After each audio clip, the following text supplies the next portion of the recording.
Ser podcast.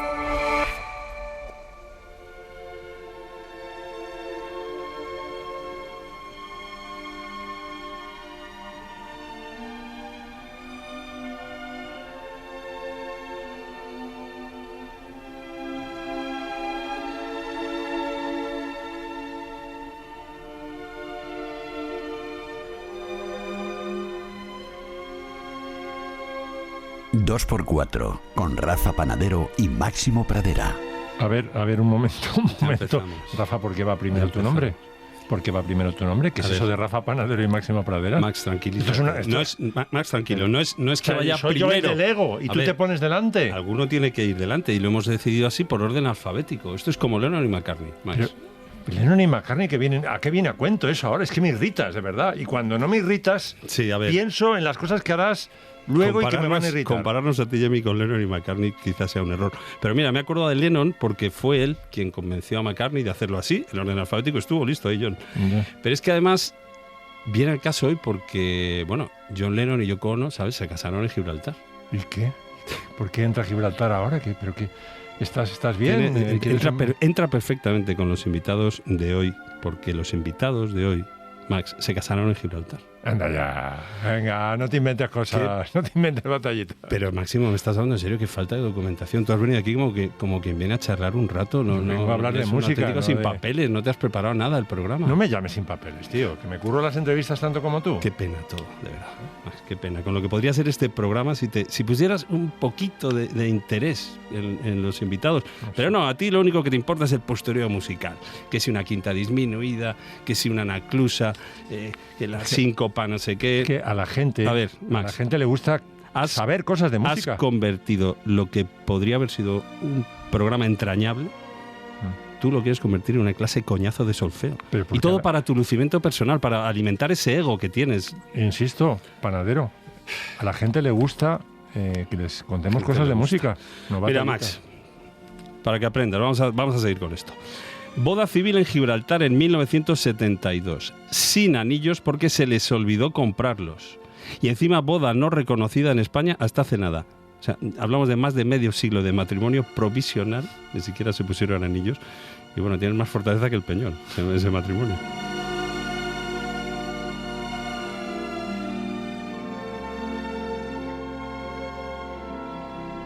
Lo de Gibraltar veo que no, Max. Espero que por lo menos sí te hayas preparado esa presentación de los invitados que sueles hacer y que, como sueles decir, son presentaciones que pueden entender hasta los chavales de 7 años. Sí, en realidad las hago para ti, pero bueno. Pues venga, prueba, a ver si la entiendo. Hoy nos visita una señora que ha sido tantas cosas a la vez que si tuviéramos que hacer una lista no acabaríamos nunca, porque ha actuado en películas que la gente vio llorando en butacas de terciopelo rojo de esas de los cines antiguos, ha subido a escenarios de teatro tan grandes que su voz tenía que viajar como un pájaro hasta la última fila, ha cantado canciones que se han quedado flotando en el aire durante décadas, esperando a que alguien las tararease sin darse cuenta, y bueno, su voz es como esas llaves antiguas que abren baúles llenos de tesoros olvidados. Pones una canción suya y de repente ¡zas! Estás en otro tiempo, en otra casa, con otras personas que igual ya no están, pero que por un momento vuelven a estar ahí contigo escuchando lo mismo que tú. Ana Belén, bienvenida. Muchísimas gracias, qué buena entradilla. Te pido perdón por la falta de profesionalidad de Max. No se ha preparado las cosas como esperábamos y como desearíamos que hiciera, pero hay que creerle así, tal como es. ¿Qué tal ha ido el reencuentro con el público en esta gira de 2025? Muy bien. Bueno, ha sido... Eran 7 años, ¿eh? Claro. 7 años, porque la última vez, el último concierto lo di el 23 de diciembre y llegó el año 20 y acordaos, la pandemia nos arrasó a casa, todos, la música patas por hombro. Y yo fui poco a poco incorporándome por el teatro, porque estrené obras de teatro que poco a poco nos íbamos, ¿verdad?, incorporando, haciendo funciones donde mirabas al público y había butacas sí, dos no, butacas sí, dos no. Era un espectáculo aterrador, pero bueno, fuimos haciendo teatro. Y así pasaron años hasta que de repente este año digo, no, yo disco, quiero hacer gira. Y cuando, claro, cuento a la gente que hace tantos años que no me subía a cantar, ¿no?, al escenario, pues lo he agradecido muchísimo, sí, la verdad. Max, sorpréndenos con quién viene Ana Belén. Bueno, pues viene acompañada de un señor que ha escrito canciones como quien planta árboles prácticamente, sabiendo que van a crecer durante años, que van a dar sombra a gente que todavía no ha nacido y que habrá quien se suba a sus ramas aunque pasen 1000 veranos. Sus melodías se han convertido pues en esas canciones que todo el mundo canta sin acordarse de quién las inventó, como si siempre hubieran estado ahí, esperándoles. Víctor Manuel, bienvenido. Muchísimas gracias. Bienvenido a la isla, iba a decir, pero eso es otro programa. Víctor, Ana ha estado de gira y tú, nada, de hace unas semanas, disco nuevo. Sí, picando piedra. Escribiendo canciones, escribí un montón de canciones y acabo de grabarlas y editar 14 de ellas y muy feliz. Como siempre que uno tiene trabajo nuevo, piensa que ha inventado el hilo negro y después ya viene Paco con la rebaja. Y producido por tu hijo, ¿no? Por sí, David. ¿Qué tal es que te produzca tu hijo? Es muy bueno. Me preguntan que si me enfado con él y yo la verdad es que nunca me he enfadado con ningún productor, así que iba a enfadarme con mi hijo, no para nada. Lo que sí me ha hecho es cantar mejor, eso sí.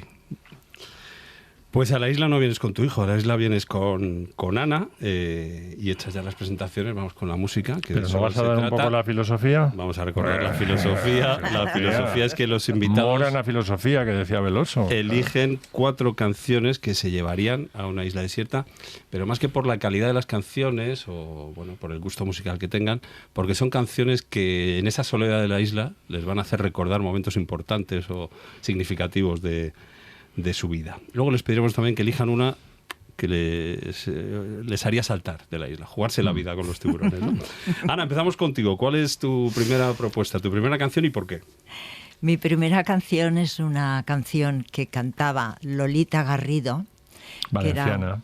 Valenciana, exactamente, que tenía un pedazo vozarrón y que era la cantante del swing en aquella época. Yo la recuerdo de muy pequeña, en mi casa, en la calle del Oso, en la radio, ¿no? Y mi madre, que cantaba muy bien, y mi tía, que vivíamos en la misma casa, mi tía Isabel y mi madre, pues cantaban las canciones de Lolita Garrido. Y además, como entre paño y bola, había algo en aquella época, estoy hablando en los años 50, 60, comienzos 60, que entonces se decía, y es que Lolita Garrido era lesbiana. No se decía con esta palabra, porque esa palabra no se decía en aquel momento. ¿Qué se diría? ¿Desviada o algo así? No, bollera se decía, tortit, claro. Entonces, y esto como que se sabía, ¿no? Y para mí tenía un misterio esta mujer, y luego un pedazo vozarrón.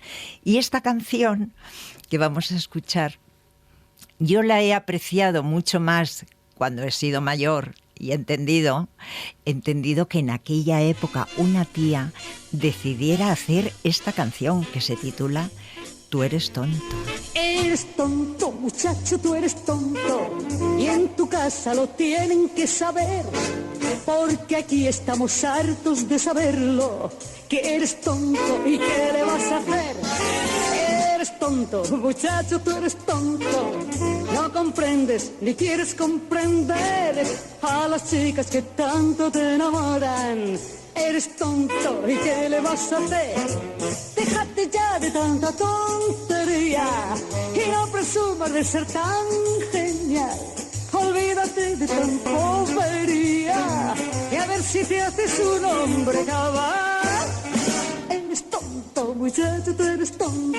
Yo lo que entiendo de esta canción, Ana, es que no es una enmienda a la totalidad del tonto, sino que intenta pulirlo, digamos, sí, su aspecto más creído, ¿no? Sí, sí. Porque le gusta, se ve. Sí, yo le deduzco gusta, que le gusta al chico. Sí, pero le dice, vamos a ver, bonito. Si no seas tan creído, ¿no? No te creas tan... Es que hacer esta canción en aquella época, perdona...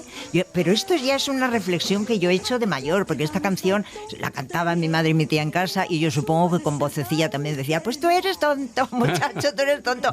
Pero claro, cuando ya eres mayor y dices, Dios, en aquella época que una tía hiciera esta canción... ¿Puede ser en cuanto a personalidad el hombre de esta canción lo opuesto a Víctor? O sea, lo menos... Claro, porque el hombre de esta canción, que es el típico ligón, ¿no? Fardón, sí, que está todo el rato fardón, presumido... Sí, totalmente. A tope cuando... El positivo y el negativo. Porque Víctor, esto se decía aquello de ligas menos que los músicos de Víctor Manuel. Sí, eso se ha dicho. Sí. ¿Qué hay de cierto? Se ha Sí. dicho, lo dicen pasado. Sí. O sea, que te has venido arriba con los años. Se ha dicho, sí, sí. Porque el ligoteo en las gadas viene un poco por la derrama que se produce, ¿no? O sea, hay unas mariposonas que van ahí al que canta y después hay unos chicos esperando allí sus favores también, ¿no? Claro. Y se producía mucho eso. Estaba pensando que estoy seguro que hay parte del espíritu de Lolita Garrido aquí en el estudio, porque ella, justo en la calle de atrás, en la calle de Desengaño, tuvo un club que se llamaba Escarlat hasta los años 70, bien Sí. corridos, y ahí cantaba ella, un bar de copas, y era su propiedad, ¿no? Y era su sustento, ya en la vejez, ¿no? Y eso lo conoces porque, bueno, tú cuando te mudas a Madrid vienes a esta zona, ¿no? Eliges Claro. esta zona por la radio, Por precisamente. la radio. Es que aquí pasaba todo. Que decir, la radio, la música en España se hacía alrededor de Radio Madrid. Ahí enfrente estaba la única tienda de discos, Augusto Algueró. Ahí enfrente, en la calle Salud, había una pensión donde las 5 plantas, había 5 pensiones, y estaba toda la música española ahí metida.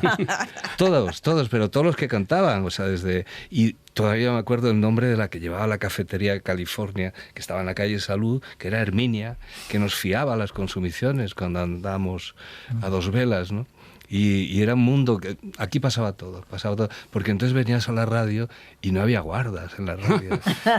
Entrabas y voy a ver a Joaquín Prat, que estaba a las 2 de la madrugada, y venías, estabas un ratito con él, charlabas, igual te ponía el disco, ese nivel de compromiso. Qué bueno. Era muy divertido. Podías entrar en la redacción, entonces, de los 40 principales, te encontrabas a Tomás Martín Blanco, y bueno, otro mundo. Yo llegué a la SER cuando estaba todavía en Martín Blanco. ¿Y a Herminia le fuisteis a pagar luego cuando empezaron a ir bien las cosas? No, ¿o? pero la hemos encontrado. Tanto Miguel Ríos, que la cita en sus memorias, y yo también me la he encontrado alguna vez. Y era una persona cariñosísima. Encantadora, era un maravillosa, encanto sí. Maravillosa, ¿no?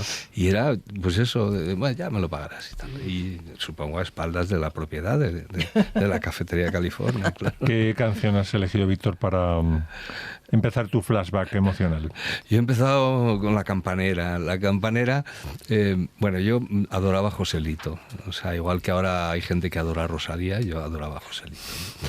Y recuerdo, bueno, veía por supuesto todas las películas de él varias veces, y incluso me vestía como él, ¿no? Con aquellos camisetas marineras que él se ponía, ¿no? Siempre le decía a mi madre que me comprase una y tal, y siempre tenía una camisetita marinera, ¿no? Y, de rayas. De rayas, sí. Y me acuerdo porque iba yo a la Academia Lastra, no había cumplido 10 años todavía, y de repente pasearon a Doña Concha, que era la dueña, porque era su cumpleaños, ¿no? Y por todas las clases para recibir el homenaje de sus súbditos. Y entonces cuando llegó y dice, ¿alguien quiere hacer algo? ¿Alguien sabe hacer algo? Y se hizo como una especie de corro, y yo me planté en medio y canté a La Campanera, ¿no? Y ese fue mi debut. Y mis compañeros estaban, pero es que hace este imbécil, ¿no? Entonces, me miraban con una cara, ¿no?, de asombro. Pues es que no te enhorabuena. puede imaginar a Ninguna Víctor ca- ahí. Claro, además ninguna canción de Joselito debe ser fácil, porque el tipo era un virtuoso. Bueno, Sí. imagínate, Te puede ¿no? gustar o no gustar, pero tenía una técnica No, fabulosa. Y cantaba maravillosamente bien. Sí. Lo que pasa es que yo tenía la cabeza igual de gorda que él. Y eso me hacía acercarme a él, ¿no? Te decía, mira, nos parecemos incluso un poquito. La voz no, pero la cabeza sí. Sí, él, vamos, ya era bastante mayor que yo, pero de estatura era más bajo que yo. Vamos a escucharle.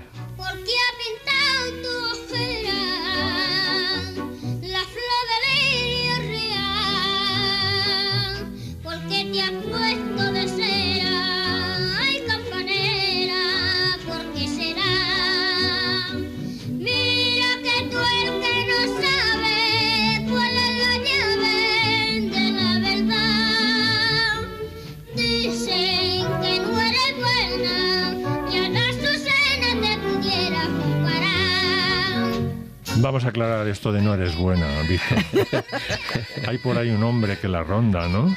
Sí. Un personaje misterioso. Tiene todos los tópicos. Que puede ser desde un maquis hasta un... Uno que llega. Uno pervertido, que llega sí. de madrugada y la sorprende.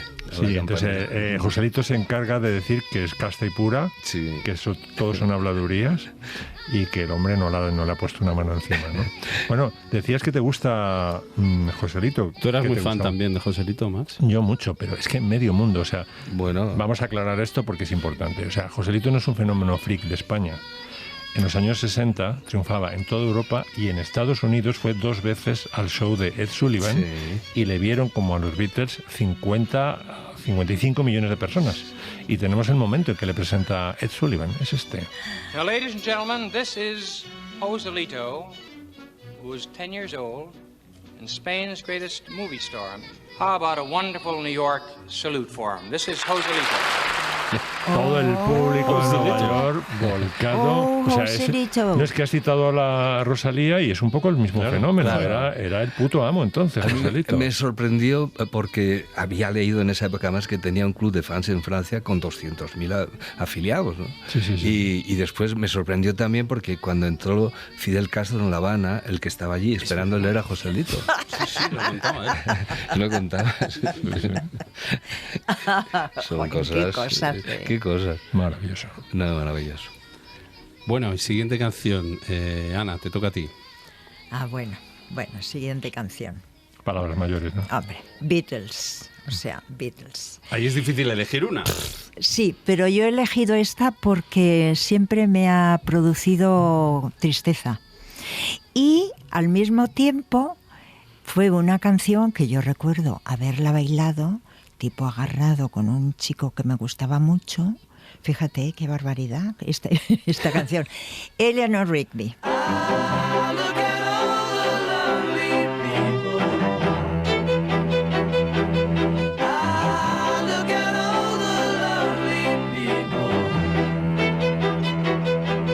Eleanor Rigby picks up the rice in the church where a wedding has been.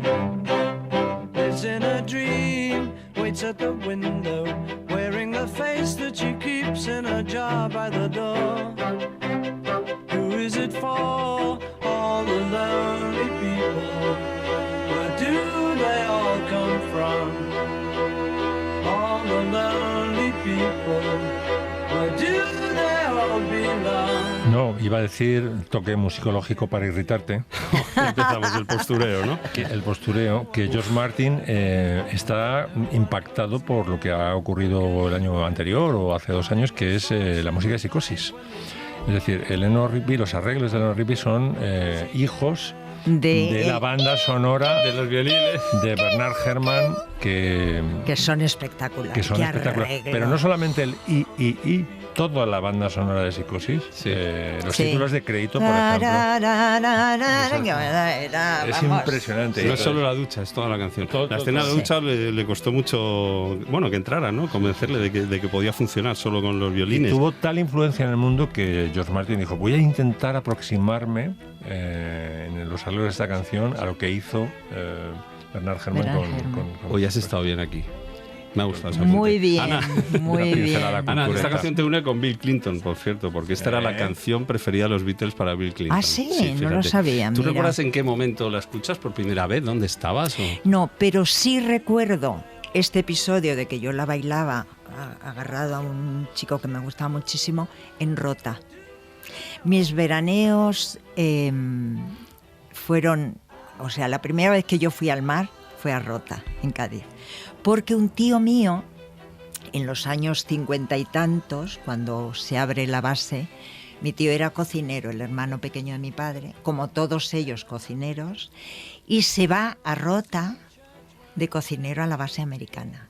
Y entonces, en el año 61, que vienen a Madrid, y, oye, nos llevamos a la niña para que esto era mayo. Y yo estuve en Rota desde mayo hasta septiembre, que volví para ir al colegio. Entonces fue Un verano como de los de antes. la maravilla, ¿no? Y entonces está muy unido a que en ese momento estaban los Beatles, ya se les empezaba a escuchar.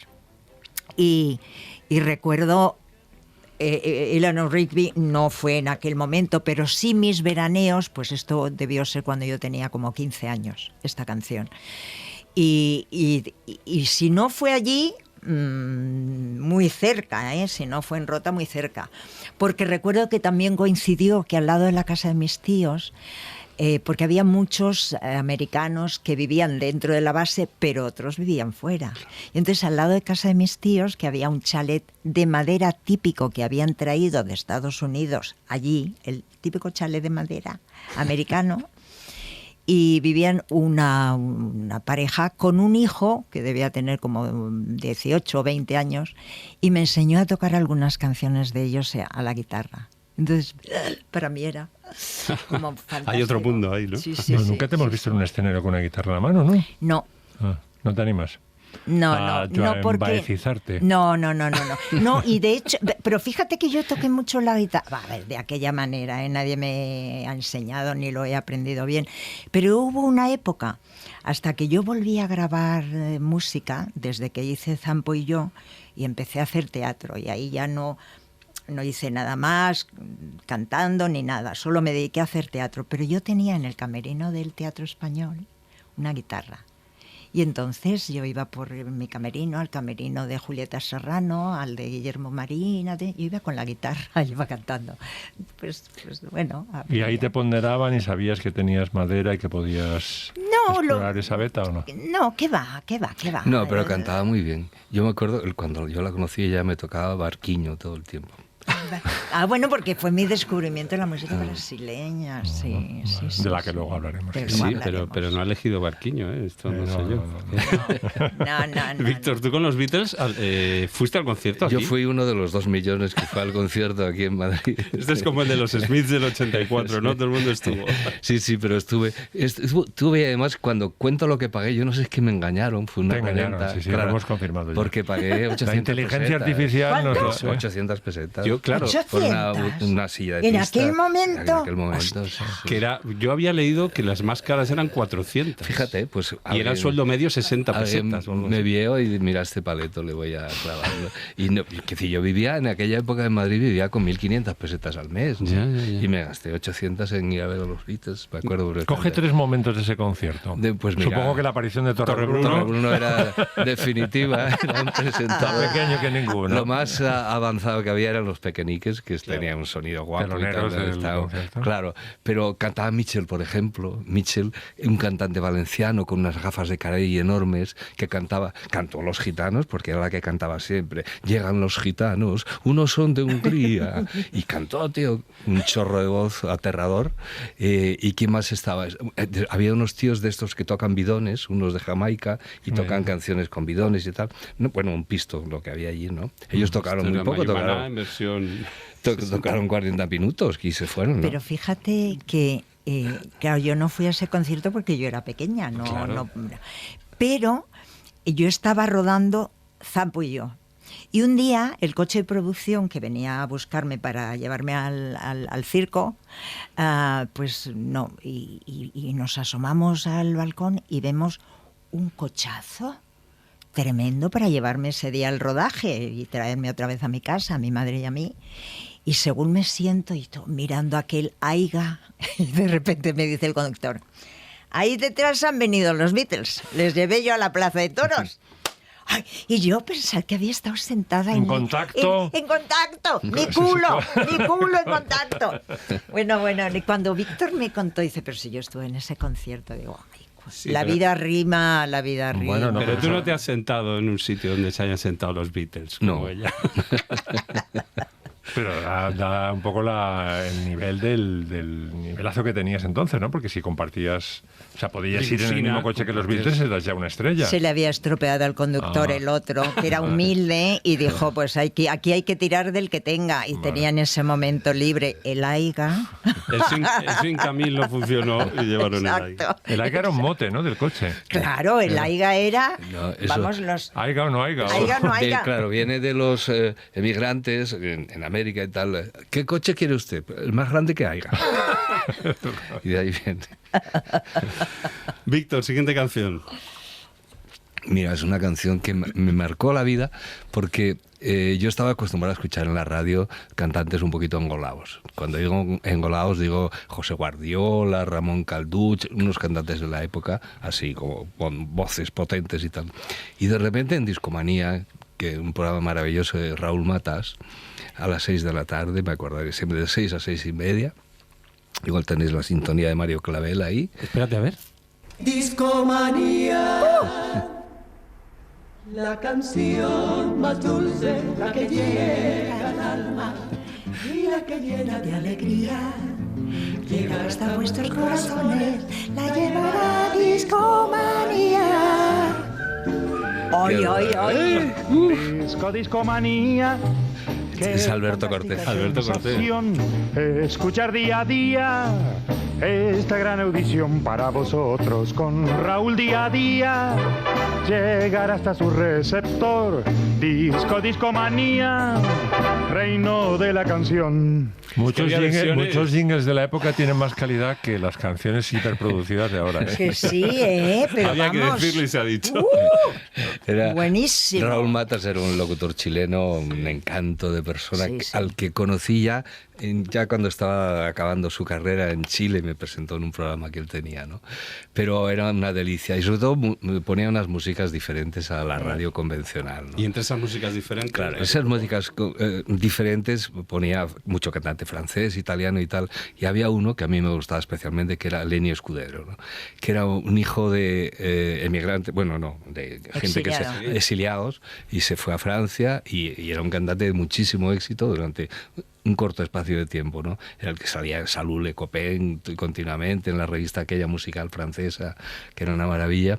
Y yo empecé a componer por él, porque descubrí que no había que tener buena voz para cantar, ¿no? Y yo, como no cantaba, no sabía hacer nada, ¿no? Y dice, yo creo que puedo cantar como este tío, ¿no? Un poco que me lo proponga, ¿no? Y las primeras canciones que yo compuse era imitándole a él, ¿no? Y hay una canción que fue la primera de todas, que es la balada Sylvie, que es una delicia, es un hilito de voz. J'ai perdu mon âme en perdant Sylvie. J'ai perdu mon âme en perdant mamie. À qu'elle me revienne, j'oublierai le temps de mes peines et tous mes tourments. Moi, je te pardonne. Et si tu voulais un jour de l'automne, tu me reviendrais. Son cantantes que solo pueden existir gracias al micro, claro, porque es que no tienen... Sí, muy francés. Esto es muy francés, ¿no? Pour una mujer también, ¿no? Y coincidía también que solo podías estudiar francés en el bachillerato, ¿no? Entonces, pues yo lo que hacía era coger las letras de él y tratar de traducirlas. Pensando, ¿Pero por qué lo del francés? Porque ¿No se daba inglés? No se daba inglés. Porque el inglés era el idioma imperial y Francia, pues por razones para mí desconocidas, ¿no? Pero yo todo mi recorrido en bachiller siempre fue francés, no podía salir de ahí. Y lo que hacía era traducir las canciones de él y pensando que iban a encajar cuando las traducías, y claro, no encajaba nada, ¿no? Las traducías literalmente y no se podían cantar. A mí me sorprende la historia de Lenny Escudero, que como dices, salió en el 39 con sus padres, creo que se cayó del camión cuando cruzaron la frontera, estuvo unos días escondido en el monte y luego hizo toda su carrera allí en Francia, ¿no? Sí. Un personaje murió no hace mucho, vendía su autobiografía, la vendía por correo, y siempre decía, recordar de cuando me la pidáis, dar el nombre para que os dedique el libro.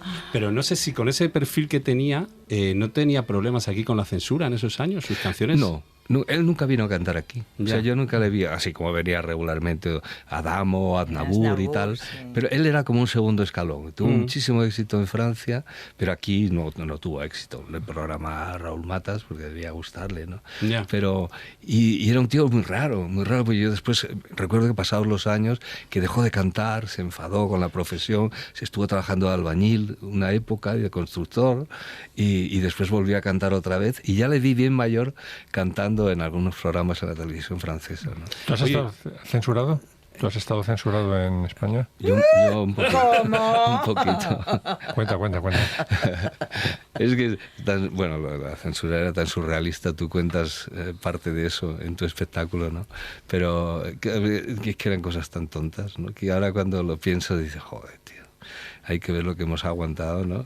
Cuenta, por Había ejemplo... multas por posible antiespañolismo. Sí. Posible. Ponía eso. Ante la duda. Sí, en la multa. Quiero que pases de lo pequeño a lo grande. Es decir, primero palabras que a lo mejor no le gustaban al censor de turno y luego ya... Claro. No, decía, por ejemplo, la Planta 14, por ejemplo, que estuvo muchos años censurada, dice, es que no puedes decir reniegan de Dios. Pero si dices recuerdan a Dios, pues te la pasamos. Dice, bueno, pues no voy a poner recuerdan a Dios. En Asturias... Pero entonces, ¿qué solución tiene? No la cantaba. No, esta la publicaste ya con Franco muerto. Claro, aunque sí, la canción era del 68. Muchos años después, y realmente no la cantaba nunca. O bueno, si la cantaba ya sabía lo que pasaba, ¿no? Te ponían una multa y tal. Tengo que decir, a mí me han puesto muchas multas, pero nunca he pagado ninguna, ¿no? Porque se ve que, bueno, como era conocido y tal, dice, pues vamos a meter a este tío en la cárcel por no pagar 50.000 pesetas, ¿no? Pero la multa más surrealista de todo fue en San Sebastián. Estábamos cantando Ana y yo en una sala allí en el barrio de Gros, en una discoteca, ¿no? Y de repente... pues estábamos allí al final en una especie de despacho como mesa de arquitecto y tal, cambiándonos, Era ¿no? el camerino. El camerino, ¿no? Y entonces llaman a la puerta y aparecen dos tíos, ¿no? Policía y tal. Pasaron y tal. Justo antes de cantar. Justo antes de cantar, ¿no? Sí. Y qué bien, qué sitio tan cómodo y tal. Sí, aquí estamos muy bien. Y se apoya en la mesa de arquitecto que había allí y se cae la mesa. Con lámpara y todo. Y quedamos a oscuras. Sí.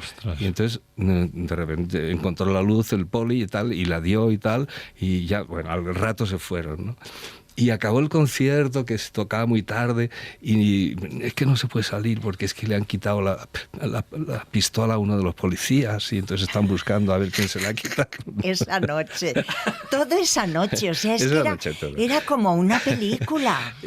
Y yo había cantado una canción que cantaba habitualmente, que era irónica, que era Soy de España, la tierra más grande y tal. Un paso doble asqueroso, pero muy... O sea, y viva España, por poner un ejemplo, ¿no?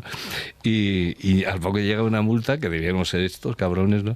Y por posible antiespañolismo. O sea, pero no, porque estaba enfadado porque le habían robado la pistola. Posible antiespañolismo. O sea, no se acusaban de haberos quedado la pistola, sino de antiespañolismo porque me he enfadado, ¿no? Posible. O sea, sin definirse mucho. Pero es un poco lo que decía Franco de Berlanga, que decía, hay algo mucho peor que decir de Berlanga que sea un republicano comunista. Berlanga es un mal español. Un mal español. Sí, decía eso. Y mira, cuando metí unos papelillos en la caja esta del Cervantes y tal, metí... Una de las cosas que metí fue la última multa que me pusieron y el papel donde me amnistiaban de esa multa, ¿no? La última multa fue en el diciembre de 1975 por pedir amnistía en el pabellón Ainaitasuna de Pamplona, que pasé una noche en comisaría y tal, y de 500.000 pesetas, cuidado. Cuidado, Poca broma. Una pasta. Te compras. Claro, como no la pagabas te da igual. Que me da igual.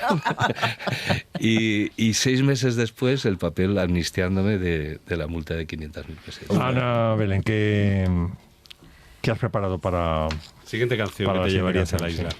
Pues enlazando con lo que decíamos antes, que para mí el descubrimiento de los Beatles fue como para todos, pero en aquella misma época yo descubro la música brasilera, porque aquí había un programa en televisión española, blanco y negro, que llevaba un hombre que le gustaba muchísimo el jazz, que se llamaba Pepe Palau. Entonces él tenía este programa donde cada semana, que era el programa, no sé si eran los sábados, a eso de las 4 de la tarde y tal, él se metía con los Beatles muchísimo. No le gustaban nada estos raros que hacen esas canciones. Y hablaba de la música brasileña. Entonces, para mi cabeza, claro, estallaba porque me gustaban los Beatles, pero al mismo tiempo, de repente, veo a una tía que se llamaba Maísa Matarazzo cantando Barquiño. Y dije, ¿pero esto qué es? Esta música. A partir de ese momento, yo quería comprar discos, el disco, porque solo te daba para comprar un disco, el disco brasileño. Y cuando Víctor fue al Festival de Río, ¿qué año era? El 72. Año 72, a la vuelta traía tal cantidad de discos de Brasil. Y uno de ellos era este, con una cantante. O sea, que tú te casaste para poder escuchar su lote. Para que le trajeran discos. Claro, para que te surtiera de discos. Y cuando trajo, y yo pongo este disco, y era la primera versión que ella grabó, porque luego la grabó con Jobim, pero Aguas de Marzo, cantado por ella. Que su marido era el que había hecho el arreglo, César Camargo. Y cuando yo la escucho, dije, pero esta maravilla, esta mujer, me ha gustado tanto Elis Regina. De hecho... ¿Has visto todos los documentales, las películas? Ay, no, todo. Y de hecho, cuando yo iba a grabar aquel disco que grabamos en Brasil, Ana en Río, los arreglos, la producción la iban a hacer una parte Lincoln Olivetti y la otra parte César Camargo. Y el día que empezaba César Camargo la producción, con sus arreglos de la mitad del disco, llegamos al estudio y no estaba César Camargo y tal. Y hay unas caras, ¿y qué ha pasado? Dice, no, acaban de encontrar a Elis Regina muerta en su casa, y César Camargo se ha tenido que ir pitando a Sao Paulo, que es donde murió Elis, a hacerse cargo de los niños. Tenía 2 niños pequeños. Entonces ya César ya no hizo la producción, y yo, que en ese momento pensé, voy a conocer a Elis Regina ahora que voy a grabar con él, ya dije, ya conozco a Elis Regina. Qué triste historia, ¿no? Sí. Pero sí, menos mal que la canción es Águas de Março. Así de potente. É pau, é pedra, é o fim do caminho. É resto de toco, é pouco sozinho. É caco de vidro, é a vida, é o sol. É a noite, é a morte, é o laço, é o anzol. É peroba do campo, nó da madeira. Cainga, candeia, é uma tita pereira. É madeira de vento, tombo da ribanceira. É mistério profundo, é o queira ou não queira. É o vento ventando, é o fim da ladeira. É a viga, é o vão, festa da comieira. É a chuva chovendo, é conversa ribeira das águas de março. É o fim da canseira. Letra y música de Jobim. De Jobim. La letra es impresionante, porque es casi impresionista. Y leyendo sobre la canción, él cuenta que, bueno, claro, las aguas de marzo son las aguas, como estamos al otro lado del Ecuador, claro, las del otoño. Son las aguas que dan paso al otoño, ¿no? Y fijaos que el comienzo de la canción es la metáfora de lo que va arrastrando el agua, porque es una melodía descendente y todo lo que va contando, los palos, los trozos de vidrio y tal, son cosas que va arrastrando el agua delante de la casa de Jobim. Es una joya de canción. Una obra maestra. Una sí, joya, sí. Una joya. Yo no voy a olvidar nunca en la vida, porque yo vi cantar a Elis esta canción sentada encima de un piano. Él sí. César Camargo, Mariano tocando. Tenía que contarlo, ¿eh? Para un show de 200 personas. O sea, era una salita, el Festival de Río, estábamos en la misma compañía, en Poligrán. Y ¿Era la Elis de pelo corto o ya...? Pelito corto, una diosa. Sí, sí, no se podía ser más guapa, ¿no? Y allí sentada encima del piano hizo 8 o 10 canciones, una de ellas Aguas de Marzo, ¿no? Y no lo voy a olvidar nunca, ¿no? Porque fue prodigioso aquello. Trajiste el disco para Ana, pero te quedaste con el recuerdo de la canción. Ese recuerdo para siempre. Sí. Bueno, Elis ya no puedes elegirla, pero siguiente canción que te llevarías a una isla. Bueno, a mí me gusta mucho la copla. Yo soy coplero a veces en algunas de mis canciones, trato de contar historias tan largas como había escuchado en la radio en aquella época, ¿no? Y mi recuerdo de mi madre fregando en el suelo, arrodillada, es al mismo tiempo cantando Tatuaje. A mi madre también le gustaba mucho la copla. Cantando Tatuaje, y además lo asocia a una circunstancia muy especial, ¿no? Porque nosotros vivíamos así como un montecillo pequeño al lado de Mieres, y por debajo había un caminito que iba a Ribono, al pueblo de mis abuelos, y pasó un entierro con una gente llevando una caja a hombros, ¿no? Para el cementerio de Seana, ¿no? Y yo me acerqué a mi madre, la toqué así, y me dice, mamá, yo me tengo que morir. Y dice, sí, hijo, claro. Y bueno, una patada en la boca me dio. Ay, pobre. Y asocia Tatuaje a todo eso, fíjate. Pues aquí está. Él vino en un barco de nombre extranjero, lo encontré en el puerto un anochecer, cuando el blanco faro sobre los veleros su beso de plata dejaba caer. Era hermoso y rubio como la cerveza, el pecho tatuado con un corazón, y en su voz amarga había la tristeza, doliente y cansada del acordeón. Y ante 2 copas de aguardiente sobre el manchado mostrador, él fue contándome entre dientes la vieja historia de su amor. Mira mi brazo tatuado con este nombre de mujer. Debería llamarse tatuajes, ¿no? Porque se hacen 2. O sea, ella ve primero el tatuaje en él y luego se hace él, ella uno con su nombre, ¿no? O sea, estás enmendando la plana con Chapiquer, Max. Te estás viniendo muy arriba. No, a Rafael de León. Rafael de León, eso te iba a decir, claro. O sea, qué arreglo. Qué arreglo tan horroroso. Bueno, sí, es la época y las grabaciones. Pero qué concepto de la canción más bueno, porque venimos de un balsecito cuando ella está hablando de lo que le ha pasado, pero cuando ya él entra a narrar y le enseña el tatuaje, pasamos a tempo 2x4. Sí. O sea que los 2 personajes están opuestos por el ritmo. Sí. Es muy, muy inteligente, recursos musicales. Es muy... Mira, es que hay canciones de esa época que son obras maestras. Claro, sí. Y todo eso se ha asociado mucho al franquismo, y eso viene de mucho antes del franquismo, claro, y lo trasciende, ¿no? Y bueno... yo creo que es patrimonio republicano apropiado, que se ha apropiado el franquismo de él, ¿no? Sí. Y ha habido gente que ha intentado redimir la copla y de hecho se ha redimido por su calidad y ha seguido, ha traspasado el tiempo, ¿no? Pero Manolo Vázquez Montalbán hizo mucho por eso también, ¿no? En sus poemas y tal. Y me encanta esta canción, me gustan todas. Pero es que, por ejemplo, el maestro Quiroga tiene 2000 canciones como esta, ¿no? ¿Tú sabes lo que son 2000 canciones? O sea, ya a mí me parece que he trabajado mucho y no llego a... ¿Cuántas tienes eso? 600, debo tener 600 y pico, ¿no?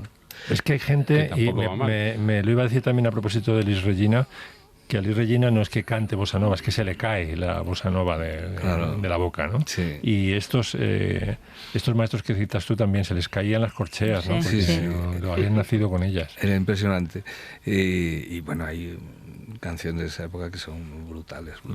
Pero es curioso que lo asocies a un momento en el que viste pasar un entierro por la puerta de tu las tengo todas, aquí se me pasa. Asociación. En ese momento decidió ser inmortal gracias a sus canciones. Bien traído, Max.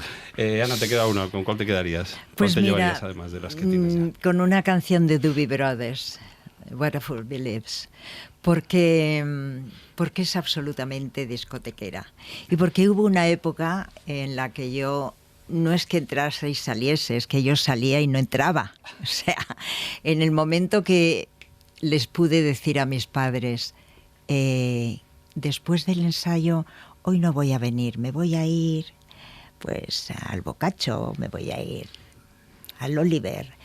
Y luego ya era el JJ, era el Royal Bass, era, en fin, discoteca. Todo esto después de hacer 2 funciones de teatro.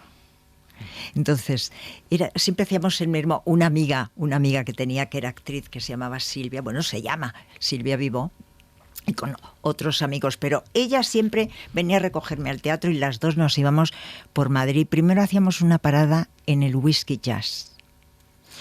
Y ahí estábamos un ratito. Ahí estaba, por ejemplo, Jaime Márquez, tanto que te gusta la música. Perdona, y estaba Tete Montoliu. Tete Montoliu, y con Jaime Márquez un día me dijo, ¿cantas? Dije, sí, venga, y salí a cantar con él.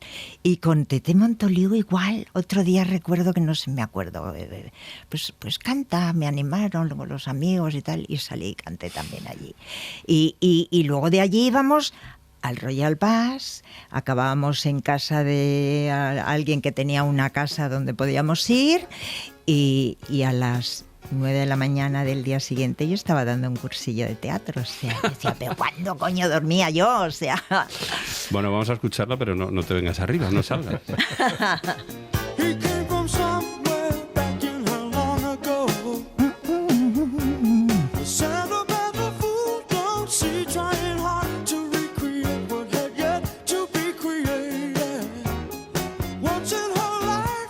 She musters a smile for his nostalgic tale. Esta es la parte que me gusta. Ahí te vas a venir arriba tú, ¿no? Esta es la parte que me gusta. El comienzo no me gusta. Ay, fantástica esta voz. Uf. Había una leyenda urbana, sí, que decía que Michael Jackson había participado grabando coros en esta canción. ¿Ah, sí? Pero resulta que fue una broma que él hizo en una conversación que tuvo con Elizabeth Taylor. Y eso luego lo emitió un canal de televisión y entonces tuvieron que salir los Doobie Brothers a decir que esto no era así, que había sido una broma de Michael, que no estaban los coros. Y luego, fíjate, está compuesta a medias con Kenny Loggins, que igual hay mucha gente que no le sitúa, es el de Footloose, que estaba también en el We Are The World. El que muchas veces ves las fotos y dices, no sé quién es. No,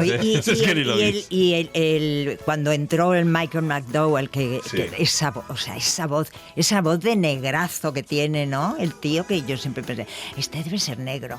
Y cuando le vi dije, pero ¿qué es más esa que negro? voz? Fíjate, en We Are The World mucha gente le tiene manía. Bueno, luego nos vais a decir canciones a las que tenéis manía y os haría salir de la isla, pero ¿alguna vez os ha pasado de cogerle manía a una canción vuestra?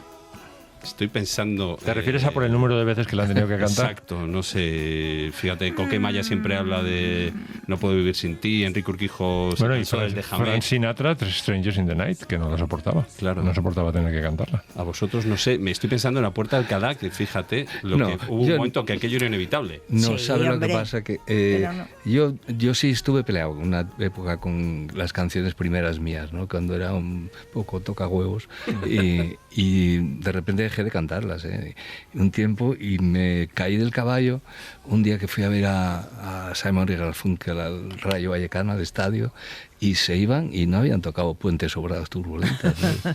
Y yo, pero que me devuelvan el dinero, pero estos tíos, pero que y la cantaron. Esto es una estafa. Sí, salieron, entraron y tal, y al final la cantaron, ¿no? Y ya me relajé, ¿no?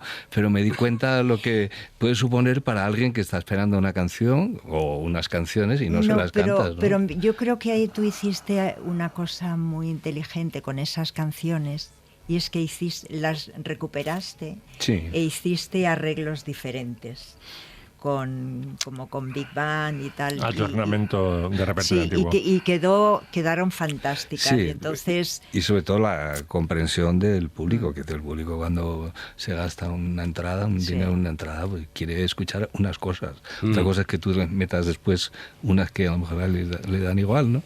Que es lo que pasa cuando cada vez que te cuidas mucho, no digo, voy a estrenar unas canciones, y la gente está a punto de salir corriendo. A ver, como vas a salir de gira ahora con el disco nuevo, no te hagas un Battiato. Yo vi a Battiato en Pozuelo y el tipo acaba de sacar disco, y entonces nos metió las canciones del disco en la primera mitad. No, hay que cantar primero el repertorio conocido y luego ya metes el disco. No, mejor intercalarlas. O intercalarlas. Intercalarlas, yo es lo que hago. Pero las 2-3 primeras canciones tienen que ser sota caballo. Sí. No, eso la gente lo agradece muchísimo. Sí. Oye, por esta canción los Doobie Brothers consiguieron los únicos Grammy que han conseguido en toda su carrera. No sé lo de los premios, ¿cómo lleváis? Tenéis un montón de reconocimientos, premios de todo tipo, medallas de oro. Tenéis un Grammy también a la carrera, ¿no? Medalla de oro al mérito en las Bellas Artes, los dos, uno antes que otro, por cierto. ¿Cómo os lleváis con los premios? ¿Creéis que en este país cuesta reconocer y admirar a los nuestros? No, a veces sí, a veces yo veo premios y sí, porque eso le habrán dado a esto, ¿no? Pero pocas veces, ¿no? Generalmente, cuando son a una carrera, bueno, pues ya gente que está como de vuelta ya de las cosas, ¿no? Ahora empiezan a caer muchos de esos, te digo, los de a toda una carrera, a toda una vida. Y yo siempre digo, tranquilos, porque esto cuando llegas a una edad, estos caen siempre. Este tipo de premios caen siempre. No, de verdad, lo agradezco muchísimo, ¿eh? Pero que tampoco hemos trabajado nunca por un premio ni por... No, yo ni lo... Hombre, sobre todo, si están dotados, pues sí, ya se agradecería, ¿verdad? Pero esos no han caído. No, de esos no caen. No. Bueno, Víctor, la última. Mira, yo tengo una imagen de mi padre en la retina, que es mi padre en camiseta de Letuf, afeitándose y cantando allá en el Rancho Grande. Mi padre cantaba por México todo el tiempo, ¿no? Le gustaba mucho Jorge Negrete. ¿Cantaba bien como la tía de Ana, o no? Cantaba muy bien, sí, entonaba muy bien. Pero a mi padre, porque en aquella época se cantaban los bares, ¿no? Que ahora ya se ha perdido todo eso, ¿no? Incluso hay carteles que prohíben cantar, ¿no? Pero en aquella época mi padre, en cuanto estaba con unos amigos en un bar, se ponía a cantar canciones mexicanas y tal, sin guitarra, sin acompañamiento, sin nada. Esto del karaoke es muy posterior, ¿no? Allí ya era pelo todo, ¿no? Y la imagen que yo tengo de mi padre es eso, cantando canciones de Miguel Aceves Mejía, que eso cubrió una época importantísima de este país de música, que después han venido por otros sitios los mexicanos, ¿no? Pero eso se perdió todo, ¿no? Una serie de gente. Pedro Vargas, Infante. Sí, bueno. Allá en el Rancho Grande, allá donde viví,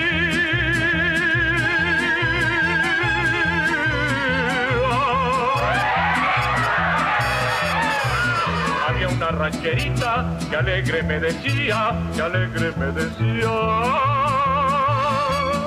te decía, manito? Te voy a hacer tus calzones.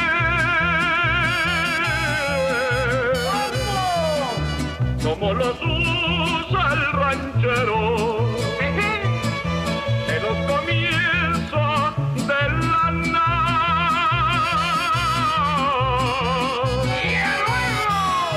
te los acabo de cuero. Igual en ese momento, cuando oías a tu padre cantar por rancheras, no tenías esa conexión con México que tuvisteis después, porque estuvisteis exiliados unos meses. Sí, unos no fue meses, ese episodio, nos quedamos allí, sí.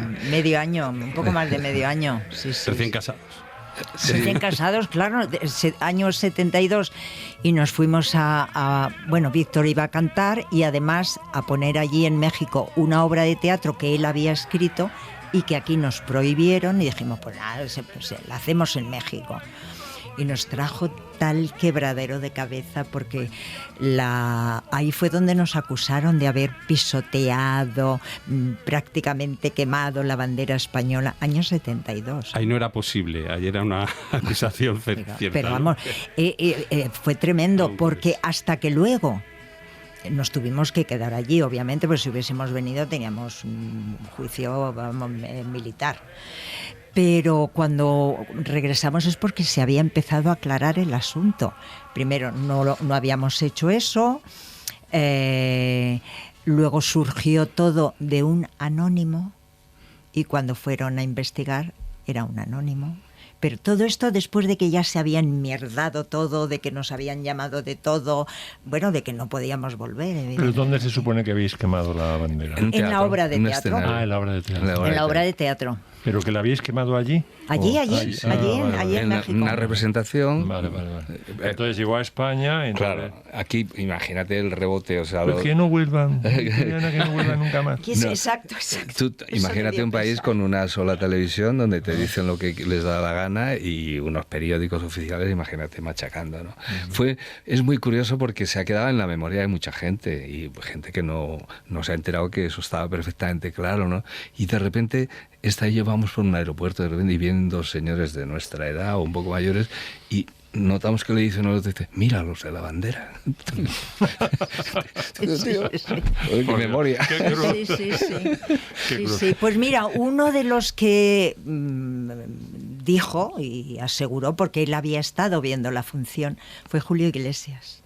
Y dijo, no, yo he estado viendo esa función y eso no pasa. Uno de los que toda la vida le estaremos agradecidos a Julio. Y te juro que había más cantantes españoles viendo. Es necesario que sea toda. Había más cantantes españoles que no dijeron nada, quizá. Sí, bueno, a lo mejor no les preguntaron tampoco. Pero Julio sí se molestó en explicarle a quien quiso escucharle que eso era mentira, ¿no? Y entonces, bueno, cuando ya se aclararon las cosas, pues volvimos, ¿no? Bueno, esto todo ha sido música de consuelo o para retrotraerte en el tiempo, en la soledad de la isla, pero ahora llega el momento en que suene música que os expulsaría de la isla, o sea, que preferiréis exponeros a los tiburones antes que permanecer en la isla con esa música, ¿no? Sí, pues mira, yo tengo una canción que me pareció horrorosa en su momento, me sigue pareciendo horrorosa, escrita por un señor belga. ¿Era belga? Sí. Suizo, belga, ¿no? Era. Acaba de morir. ¿Ah, sí? Sí, belga del lado flamenco, sí. Y escribió este horror de canción con todos los tópicos que es Y viva España. Y entonces toda la vida, es que cuando yo lo escuché me dio como un repelús, dije, ¿pero qué hace un señor belga? O sea, pero tu primer encontronazo con Viva España, que así la llamó, fue Viva en la España. versión belga. ¿En la versión belga la escuchaste Sí, por primera yo vez? creo que sí. Y luego ya las diferentes versiones que se han Vale. ido haciendo, entre ellas las de Manolo Escobar, que era un hit de Manolo, ¿no? Pero la canción del belga. Bueno, hay que pasar por esto, aunque sea unos segundos. Bueno, venga. Na die mooie warme reis door het zonnige Spanje vergeet ik alles, ik denk alleen nog Spaans. Pero claro, fíjate que luego esta era la original, la letra que luego hizo popular Manolo Escobar, la adaptó un empleado de la embajada de España en Bélgica. A eso no sabía. Sí, sí. Fíjate qué curioso. Hizo la adaptación y claro, con todos los topicazos, no sé si lo más rancio quizá de Lo España. más, lo A más. vosotros con lo más rancio de España, ¿qué se os viene a la cabeza? Pues si se os viene algo. El tocino, te lo juro, vamos de entrada.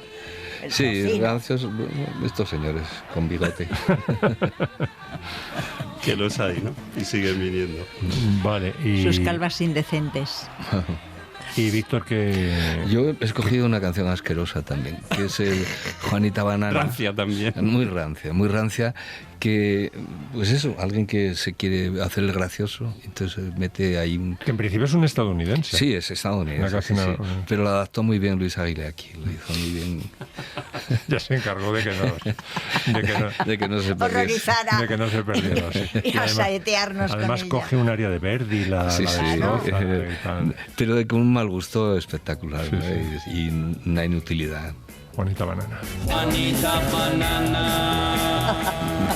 Juanita Banana. Suficiente, ¿no? Yo creo que sí.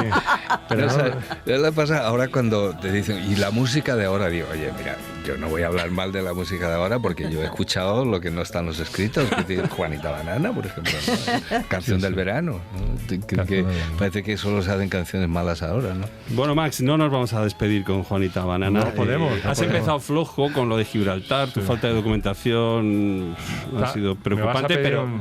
un tema para cerrar? Sí, espero que hayas pensado un buen tema para cerrar. Pues, hombre, aprovechando que Víctor está ahora con Criatura Nueva, que elija él de su nuevo disco, una canción para despedirnos.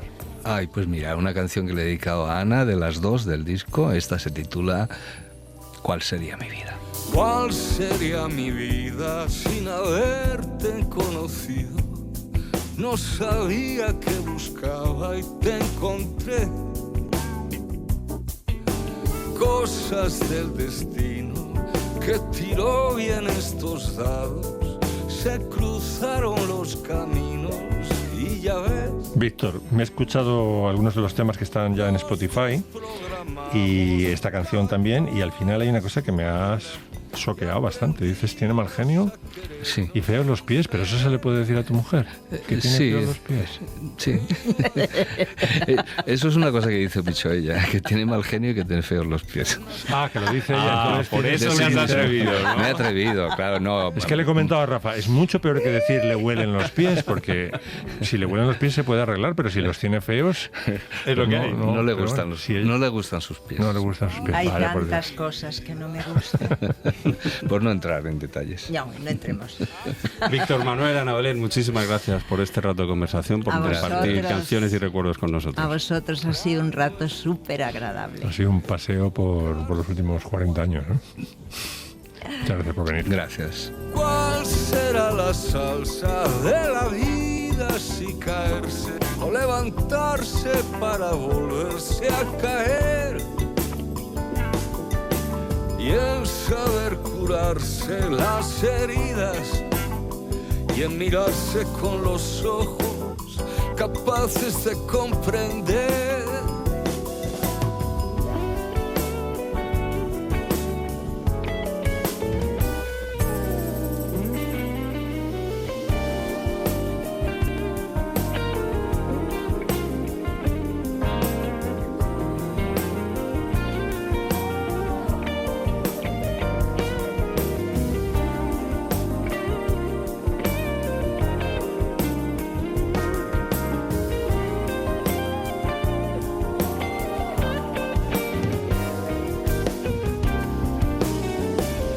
sería mi vida sin haberte conocido?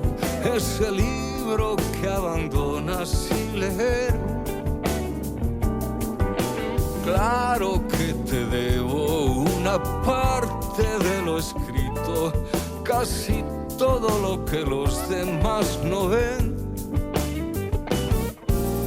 Tan ingobernable como un barco a la deriva, no se ha ido todavía y solo piensa en volver, puestos a encontrar algún defecto. A veces tiene mal genio y tiene feos los pies.